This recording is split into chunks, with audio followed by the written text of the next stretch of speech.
அமைச்சர் கே.ஏ. செங்கோட்டையன் ஐயா அவர்கள், அரசியல் களத்தின் மிக அனுபவம் வாய்ந்த நிர்வாகி, இதோ உங்கள் முன்னால் சிறப்புரை நிகழ்த்துகிறார்.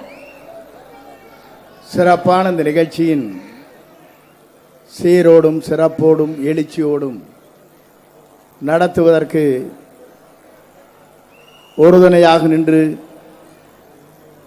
தலைவரிடத்திலே அனுமதி பெற்று இந்த இயக்கம் எவ்வளவு வலிமையாக இருக்கிறது என்பதை நான் பார்க்கின்ற போது புசி ஆனந்தன் என்பதல்ல, பிசி ஆனந்தன் என்றே சொல்லலாம். எப்போதும் அவர் ஓடிக்கொண்டே இருக்கிறார். நம்முடைய கழகத்தின் பொதுச் செயலாளர், உள்ளாட்சி மற்றும் பொதுப்பணித்துறை அமைச்சர் அன்பிற்கினிய அருமையண்ணன் புசி ஆனந்தன் அவர்களே, நம்முடைய கொள்கை பரப்பு செயலாளரும் தேர்தல் பிரிவுடைய செயலாளரும் நெடுஞ்சாலை மற்றும்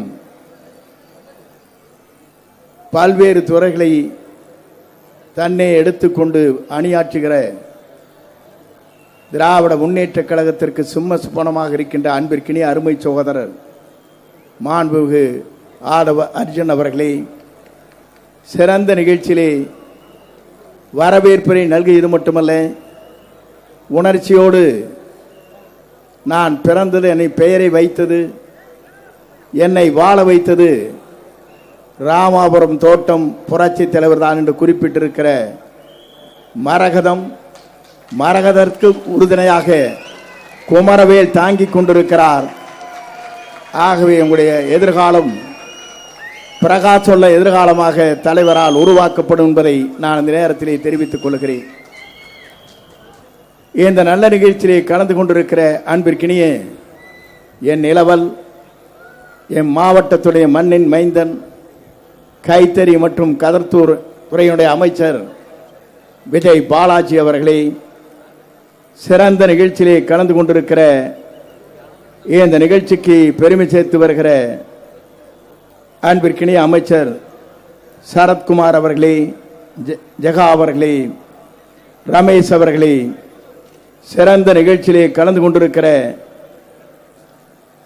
சட்டப்பேரவை உறுப்பினர், இந்த அன்பிற்கினிய கழகத்தின் பொருளாளர், உணவுத்துறை அமைச்சர் அன்பிற்கினிய அருமையண்ணன் வெங்கட்ராமன் அவர்களே, சட்டப்பேரவை உறுப்பினர்களே, சிறப்பான நிகழ்ச்சியிலே கலந்து கொண்டு நான் 6 மணிக்கு பார்க்கின்ற போது நம்மோடு இணைப்பு விழாவா, இது வெற்றி விழாவா என்கின்ற அளவிற்கு உருவாக்கி இருக்கிற வருகின்றிருக்கிற ஆற்றல் மிக்க சகோதரர்களே, இந்த நிகழ்ச்சி ஒருங்கிணைந்து மாவட்டத்தில் சுரண்டு பணியாற்றி இருக்கிற அன்பிற்கினிய மாவட்ட கழக செயலாளர் பாலாஜி அவர்களே, சிறந்த நிகழ்ச்சியிலே கலந்து கொண்டு மேடையிலே அலங்கரித்துக் கொண்டிருக்கிற அன்பிற்கினிய சகோதரர்களே, உங்கள் அத்தனை பேருக்கும் என்னுடைய பணிவான வணக்கத்தை முதலில் நான் தெரிவித்துக் கொள்கிறேன்.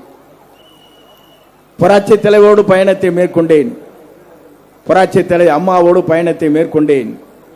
இன்று தளபதியோடு அந்த பயணத்தை நான் மேற்கொண்டிருக்கிறேன் என்று சொன்னால் அதற்கு காரணம் எனக்கு தெரியும். இங்கே அமர்ந்து கொண்டிருக்கிற அறநிலைத்துறை சொல்லுகிற போது அமைச்சர் அவர்கள் இங்கே குறிப்பிட்டார், பொதுச் செயலாளர் பேச இருக்கிறார், அர்ஜுன் அவர்கள் பேச இருக்கிறார். நான் ஒன்றை சொல்ல விரும்புகிறேன். 1972 புரட்சி தலைவரோடு பயணத்தை மேற்கொள்கிற போது அவருடைய இயக்கம் 100 நாட்கள் இருக்க போகிறதா என்று கேட்கின்ற போதுதான் அவர் உயிருள்ளவரை தமிழ்நாட்டின் நிரந்தர முதலமைச்சர் என்ற வரலாற்றை படைத்தார். அதற்கு பிறகு புரட்சி தலைவியமோடு இணைந்து அந்த பணிகளை மேற்கொள்கிற போது இந்த இயக்கம் எத்தனை நாளுக்கு இருக்க போகிறது என்று கேட்கின்ற போதுதான் 5 முறை தமிழ்நாட்டின் நிரந்தர முதலமைச்சர் என்ற வரலாற்றை படைத்தார். இன்று தமிழகத்துடைய வெற்றி கழகத்துடைய தலைவர், தமிழக மக்களால் ஏற்றுக்கொண்டிருக்கிற தலைவர், அன்பால் அரவணைக்கக்கூடிய தலைவர், இந்திய நாட்டின் வரலாற்றில் இன்றைக்கல்ல என்றைக்கும் தமிழ்நாட்டுடைய நிரந்தர முதலமைச்சர் என்ற வரலாற்றை படைக்கிற ஒரே தலைவர் நம்முடைய தமிழக வெற்றி கழக தலைவர் என்பதை நான் இந்த நேரத்திலே கோடிட்டு காட்ட விரும்புகிறேன். எல்லோரும் சொன்னார்கள், இங்கே எதிர்க்கட்சி தலைவர் சொன்னார். நான் ஒன்றை சொல்ல விரும்புகிறேன். எதிர்க்கட்சி தலைவரே, இன்றைக்கு தமிழ்நாட்டிலிருந்து விரட்டி அடித்த பெருமை இளைஞராக இருக்கிற உங்களிடத்திலே இருக்கிறது என்ற வரலாற்றை படைக்கிற இந்த இயக்கம் தான் நமது தமிழக வெற்றி கழகம் என்பதை நான் இந்த நேரத்திலே கோடிட்டு காட்ட விரும்புகிறேன். ஒரு எதிர்க்கட்சி தலைவர், முன்னாள் முதலமைச்சர் இருக்கின்ற இடமே இல்லாமல் மக்களால் இன்றைக்கு தூக்கி எறியப்பட்டிருக்கலாம் இன்றைக்கு அறிக்கை விட்டுக் கொண்டிருக்கிறார். அதுதான் வேதனையாக இருக்கிறது. அதற்கு மேலே இங்கே எடப்பாடி பழனிசாமி நம்முடைய சின்னம் நின்றிருந்தால் அவரும் இன்றைக்கு போயிருப்பார். அதான் நடந்திருக்கும். இங்கே மரகதம் அவர்கள் சொல்லுகிற போது சொன்னார்கள், குதிரை பேரம் என்று சொன்னார்கள். கொள்ளை பேரம் நடைபெற்றுக் கொண்டிருக்கிறது. திராவிட முன்னேற்ற கழகம், அனைத்து இந்திய அண்ணா திராவிட முன்னேற்ற கழகம் இணைந்து ஒரு ஆட்சியை கொண்டு வரலாம் என்று சொன்னால் அதை தகர்த்திருக்கிற சக்தி நம்முடைய தமிழக வெற்றி கழகத்துடைய தலைவராக இருக்கிற இன்றைய தமிழக முதலமைச்சர், என்றைக்கும் தமிழ்நாட்டுடைய முதலமைச்சராக இருக்கிற தளபதியால் மட்டும்தான் முடியுமே தவிர எவராலும் முடியாது. நானை குறிப்பிட்டு காட்டுவதற்கு காரணம் இங்கே சொன்னார்கள். பல பேர் பேசுகிற போது சொன்னார்கள், அவருடைய ஆற்றலும் சிந்தனையும் தொலைநோக்கு பார்வையும் நான் பார்க்கின்ற போது இந்தியாவிலே எந்த தலைவருக்கும் இன்றைக்கு இல்லை என்ற வரலாற்றை படைக்கிற தலைவராக தமிழக வெற்றி கழகத்துறை தலைவர் தளபதி அவர்கள் இன்றைக்கு விளங்கிக் கொண்டிருக்கிறார். நான் அதை குறிப்பிடுவதற்கு காரணம், இங்கே பேசுகிற போது எல்லோரும் நினைத்தார், இங்கே நின்று கொண்டிருக்கிற இளைஞர்களை நான் பார்க்கிறேன், உங்களுக்கு வயதை பார்க்கிறேன், எல்லோரும் இன்றைக்கு 20 வயதிலிருந்து 25 தாண்டுகிற இளைஞர்கள் இங்கே இருக்கிறீர்கள். அதைத்தான் காணுகிற போது மற்ற இளைஞர்களும் நான் பார்த்தேன், குழந்தைகளையும். 10 வயது குழந்தை எங்களுடைய தொகுதியிலே ஒருவர் இருந்தார். அந்த குழந்தை ரமேஷ் என்கிற குழந்தை. அந்த குழந்தை அவர் பாட்டியை அழைத்து செல்கிறார். செல்லுகிற போது 8வது வார்டு கரட்டடிபாளையம் என்ற இடத்தில் அந்த பாட்டி இடத்திலே சொல்லுகிறான், விசில் சின்னத்திற்கு வாக்களிக்க வேண்டும், கையை பிடித்துக் கொண்டே ஓடுகிறான். அப்போது பூத்திலே இருக்கின்றவர், நின்று விடுங்கள், யார் அவருக்கு வாக்களித்தார் என்பதை நீ சொல்லிவிடுவாய், ஆகவே உன்னை அனுமதிக்க முடியாது என்று சொன்னவுடன் கீழே இருந்து பிறண்ட அந்த கடைசிக்கு இந்த கடைசிக்கு பூத்தில் உட்கார்ந்து அத்தனை பேர் எழுந்துட்டாங்க பயந்துட்டு, என்ன நடக்க போகுது என்று. பாட்டி வாக்களித்து விட்டு விசில் சின்னத்திற்கு வாக்களித்திருக்கேன் சொன்னதற்கு பிறகுதான் அந்த பையன் எந்திரிச்சான். நீங்க இப்ப 20 வயசுல இருக்கிறீங்க, 11 வயசுல இருக்கிறான், நாளைக்கு 18 வயசு ஆகிறவர்கள் அவன் வந்துருவான். ஆகவேதான் இங்கே சொன்னார்கள், தமிழக வெற்றி கழகத்துடைய தலைவர் இன்றைக்கல்ல என்றைக்கும் அவர் இருக்கும் வரை தமிழ்நாட்டின் நிரந்தர முதலமைச்சர் வரலாற்றை படைக்கிற தலைவராக அவர் வருவார். அது யாராலும் மாற்றி காட்ட முடியாது. இங்கே சொன்னார்களே, நான் படத்தில் வச்சிருக்கிறதே அம்மா படம். தலைவர் ஒரு நாள் பார்த்தார், இடத்தை அழைத்தார், சார் நீங்க தொடர்ந்து அம்மா படத்தை வச்சுக்கொண்டார். அப்பதான் எனக்கு மகிழ்ச்சியாக இருக்கும் என்ற ஒரே சொன்ன ஒரே தலைவர் தமிழ்நாட்டிலே பார்க்கிறேன், நம்முடைய வெற்றி கழகத்துடைய தலைவர் தளபதியை தவிர யாரும் இல்லை. நான் எதற்காக சொல்ல என்று சொன்னால், வேலூருக்கு செல்கிற போது நான் அங்கே பார்த்தேன், எல்லோரும் சொன்னார்கள், நான் புரட்சி தலைவர் படம், தளபதியுடைய படம், அம்மா படத்தையும் வைத்து ஒரு இதே போல என்னுடைய மேல் பாக்கெட்டை வைத்திருந்தேன். அவர் அங்கே பஸ்ஸிலே இருக்கிற போது என்னை கூர்ந்து கவனித்தார். கூர்ந்து கவனித்ததற்கு பிறகு அடுத்த நாள் என்னை அழைத்தார், சார் வரீங்களான்னார். போய் அவரை பார்த்தேன். பார்க்கிற போது சொன்னார், நீங்கள் அம்மா படத்தை வைத்துக் கொள்ளுங்கள், அப்போதான் எனக்கு மகிழ்ச்சி வரும் என்று சொன்ன ஒரே தலைவர் தமிழ்நாட்டில் இவரை தவிர யாரும் இல்லை. அதைத்தான் நான் நின்று பார்க்கிறேன். மனிதனே இங்கே இருக்கிறது.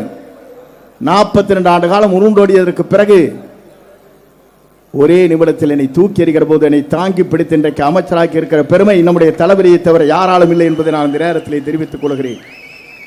நான் எதற்காக இங்கே மரகதம் அவர்கள் சொன்னார், எனக்கும் எடப்பாடிக்கும் அந்த பிரச்சனை ஒன்றே ஒன்றுதான். தலைவருடைய படம் இல்லை, அம்மா படம் இல்லை. அத்திக்கடவு அவனாசி திட்டத்திலே தன் படத்தை மட்டும் போட்டு புகழ் பாடிய ஒரே காரணத்தின் அடிப்படையிலே தான் அன்றைக்கு நான் குறிப்பிடுகிற போது அம்மா படம் தலைவர் படம் இல்லாமல் நான் அந்த நிகழ்ச்சியிலே கலந்து கொள்ள மாட்டேன் என்று சொன்னதற்கு பிறகுதான் எனக்கும் அவருக்கும் மோதல் ஏற்பட்டது. நான் எதற்காக சொல்லி என்று சொன்னால், தலைவரை நம்பியவரில்லை, தலைவரோடு அவருக்கு வாக்களித்தவர்கள் அம்மாவோடு இருந்து அமைச்சராக்கியவரை கூட மறந்தவர் இவர். ஆகவேதான் இன்றைக்கு அவர் தேய்ந்து கொண்டிருக்கிறார். இங்கே சொன்னார்களே, எல்லோரும் இன்றைக்கு சனிக்கிழமை ஆனால் எல்லா கட்சியிலிருந்து வர்றாங்க. இனி கட்சியே இருக்காது.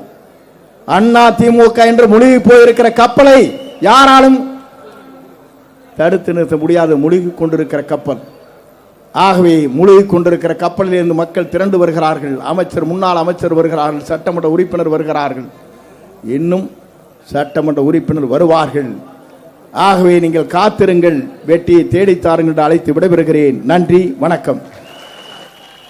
மாண்புமிகு அமைச்சர் அவர்களுக்கு எங்களுடைய மனமார்ந்த நன்றிகளை தெரிவித்துக் கொள்கின்றோம். அல்லவை